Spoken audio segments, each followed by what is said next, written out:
21 नवंबर 2024 Reuters में एक news छपती है। अदानी के खिलाफ यूएसए की न्यूयॉर्क में एक केस फाइल किया गया। गौतम अदानी, उनके नेफ्यू सागर अदानी और CEO of Adani green energy Vineet Jain और 4 अन्य ऑफिशियल रिश्वत देने की कोशिश की है। मेरे इस लाइन पे ज़रा दोबारा नज़र डालेंगे। रिश्वत देने की कोशिश कर रहे हैं। आपके दिमाग में एक क्वेश्चन आएगा कि अदानी एक इंडियन बिलियनियर है, इंडिया में रिश्वत देने की कोशिश की है, तो अमेरिका को तकलीफ क्या है? तो इस बात को समझने के लिए हमें कुछ फैक्ट के बारे में जानना बहुत ही ज़रूरी है। तो चलिए। Adani and 2 other executives at Adani Green. Adani has found himself at the center of a multi-billion-dollar alleged bribery and fraud scandal. That Adani directors are not charged under F. Adani and 7 other of his associates. News that's coming in is the Adani group. India और America दोनों country democracy है, लेकिन दोनों country democracy की वे अलग अलग है।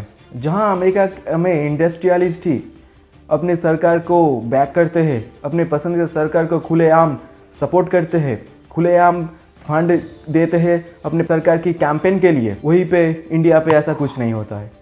America में इलोन मस्क जहां ट्रम्प को सपोर्ट करने के लिए, ट्रम्प को उनकी कैंपेन के लिए $270 मिलियन तक फंड किया है। ये बात मैं नहीं बोल रहा हूँ, अमेरिका की एक मैगजीन में छपा हुआ है। इलोन मस्क सिर्फ अमेरिका की प्रेसिडेंट डोनाल्ड ट्रम्प की सपोर्ट में आकर उनकी ऑपोजिशन जो बाइडेन की इमेज क्रिटिसाइज करने के लिए अपने प्लेटफॉर्म एक्स, जिसको पहले ट्विटर नाम से जाना जाता है, उस पर आके उल्टा सीधा इमेज पोस्ट कर रहे थे। इसे डेमोक्रेसी कहते हैं। वहीं पे जॉर्ज सोरोस, माइक्रोसॉफ्ट की चेयरमैन बिल गेट्स अपने पसंदीदा सरकार डेमोक्रेटिक पार्टी जो बाइडेन को आगे करने के लिए, बैक करने के लिए फंड रेज कर रहे थे। ये सब बात अमेरिका की जनता से छुपी नहीं है। अमेरिका की इलेक्शन ऐसे ही होते आ रहा है। इंडस्ट्रियलिस्ट ही अपना सरकार चुनते हैं। उनका देखा जाता है कौन सा इंडस्ट्रियलिस्ट कितने ज़्यादा फंड इकट्ठा कर रहे हैं और फंड में कितने ज़्यादा पैसा इकट्ठा करके कैंपेन कितना ज़ोर से चला रहा है। हम जो देख रहे हैं जो बाइडेन, वो तो सिर्फ एक मास्क है, उसके पीछे इंडस्ट्रियलिस्ट ही सत्ता चलाते हैं। अगर ये बात इंडिया पे आए तो इंडिया की कोई भी पॉलिटिशियन, कोई भी बड़े इंडस्ट्रियलिस्ट के अगर नाम ले लिया तो उनकी पोजीशन खतरे में आ सकती। कांग्रेस पार्टी मोदी और अदानी की सिर्फ इसलिए जोड़ते हैं कि अमेरिका की एक शॉर्ट सेलर कंपनी हिंडनबर्ग ने अदानी के खिलाफ एक मैनिपुलेटिंग की केस दर्ज की है। इसके कार्रवाई में भारत की सेबी और सुप्रीम कोर्ट ने अदानी को क्लीन चिट दिया है। हिंडनबर्ग की यह किस्सा वीडियो में आगे आएगा। इसे जानने के लिए वीडियो में जरूर बने रहिए। हम इंडियन बड़े डेमोक्रेसी होने के बात तो जरूर करते हैं, लेकिन इंडिया की डेमोक्रेसी उतनी ज्यादा स्ट्रांग नहीं है जितनी ज्यादा स्ट्रांग यूएसए की डेमोक्रेसी है। हम पहले भी यूएसए से दबे हुए थे, आज भी है, और कहां तक रहेंगे ये हमें नहीं पता। जरा इस बात पे आप गौर फरमाएंगे। व्हाट्सएप एक कंपनी जो अमेरिका की कंपनी है, उसके खिलाफ हमारे इंडिया में दिल्ली कोर्ट में बुलावा मिलता है, जिस बुलावे से व्हाट्सएप को कोई जरा से भी कोई नुकसान नहीं हुआ। लेकिन अमेरिका की 50 स्टेट है, जिसमें से एक स्टेट न्यूयॉर्क की एक अटॉर्नी कोर्ट में अदानी के खिलाफ सिर्फ एक केस फाइल किया गया, एक ब्राइबरी केस फाइल किया गया, जिसके चलते अदानी ग्रुप ऑफ इंडस्ट्री को अगले दिन ही स्टॉक मार्केट में 20% डाउनफॉल फेस किया गया। सोचिए हम अमेरिका से कितने ज़्यादा दबे हुए हैं। अमेरिका तो यह तक कहते हैं कि अगर हम चाहते हैं तो इंडिया की इकोनॉमिक धड़ से बर्बाद कर दिया जाएगा। इस एक दिन में गौतम अदानी की $55 बिलियन तक स्टॉक मार्केट में लॉस हुआ है। ये तो सिर्फ एक फैक्ट गया। इसे गहराई से समझने के लिए थोड़ी और गहराई में चलते हैं। दरअसल बात कुछ ऐसा है कि इस पर COP26 में बात रखा गया कार्बन नेट जीरो करने के लिए 2050 तक। COP एक ऐसा ब्रांच है जिसमें 193 कंट्री मिलके इस COP में बातें करते हैं, पंचायती करते हैं। किसके बारे में? और वैसे बातें तो बहुत कुछ के बारे में होता है, लेकिन मेनली इस ब्रांच का बात होता है क्लाइमेट चेंज के बारे में, कैसे क्लाइमेट चेंज से बचा जाएगा, कैसे पूरे वर्ल्ड को इस क्लाइमेट चेंज की हाथ से बचाना जाएगा। की एम्बिशन रखा गया 2050 तक पूरे ऑल 93 कंट्री ने कार्बन यूज बंद कर देगा।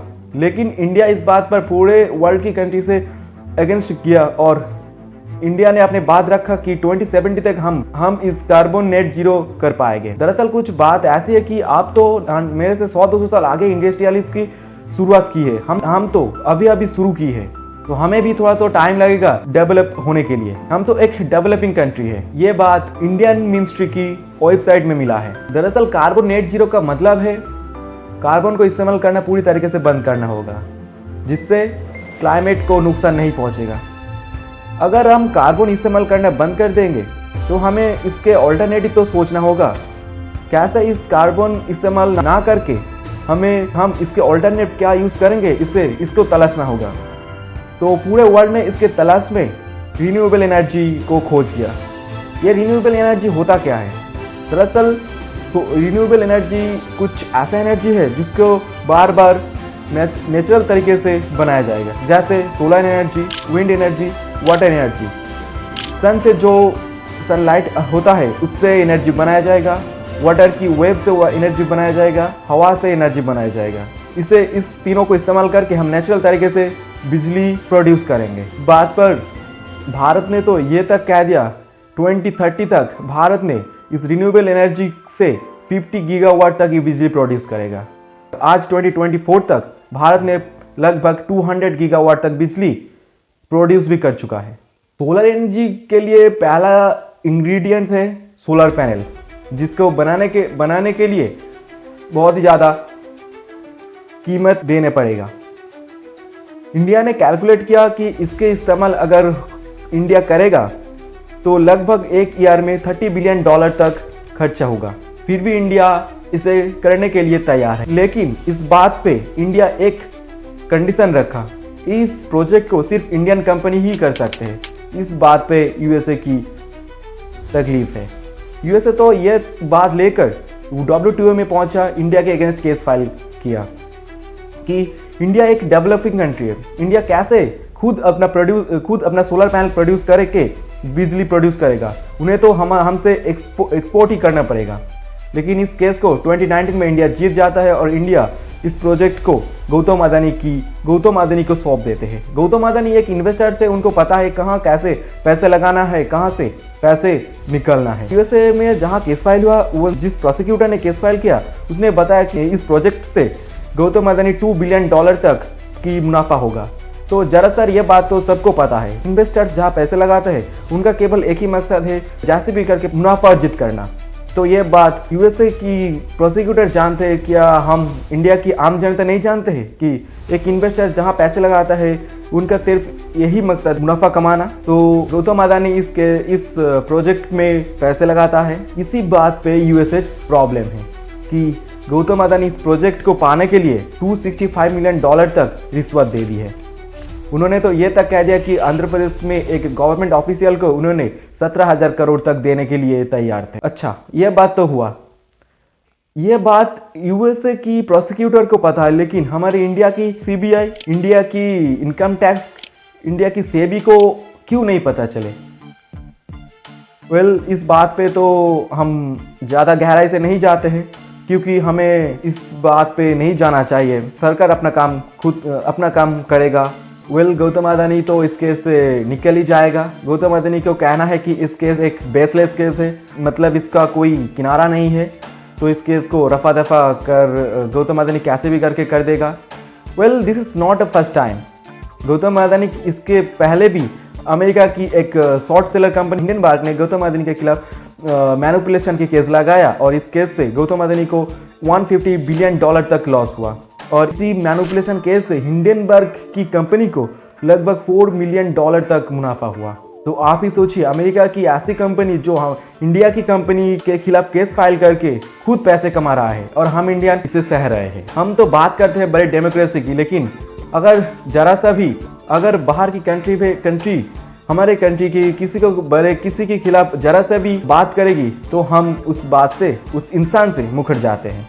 हम इसे बहुत बड़ा कुछ मान लेते हैं कि यूएसए ने कहा तो ये तो ज़रूर होगा, लेकिन हम लोग की तो कोई मतलब ही नहीं रखते।